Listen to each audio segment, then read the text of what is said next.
ان سے پہلے نوح کی قوم اور عاد اور میخوں والا فرعون بھی جھٹلا چکے ہیں، اور سمود اور لوط کی قوم اور بن کے رہنے والے بھی۔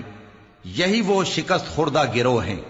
ان سب نے پیغمبروں کو جھٹلایا تو میرا عذاب ان پر آ واقع ہوا، اور یہ لوگ تو صرف ایک زور کی آواز کا جس میں شروع ہونے کے بعد کچھ وقفہ نہیں ہوگا انتظار کرتے ہیں، اور کہتے ہیں کہ اے ہمارے پروردگار، ہم کو ہمارا حصہ جلدی سے حساب کے دن سے پہلے ہی دے دے۔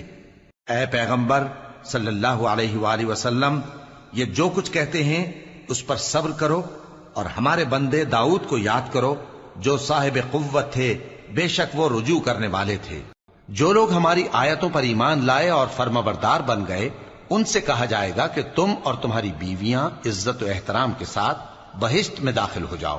ان پر سونے کی تشتریوں اور پیالوں کا دور چلے گا، اور وہاں جو جی چاہے اور جو آنکھوں کو اچھا لگے موجود ہوگا۔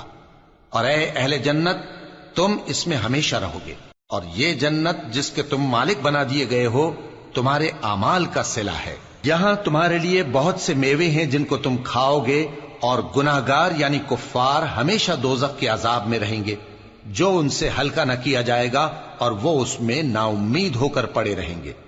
اور ہم نے ان پر ظلم نہیں کیا، بلکہ وہی اپنے آپ پر ظلم کرتے تھے۔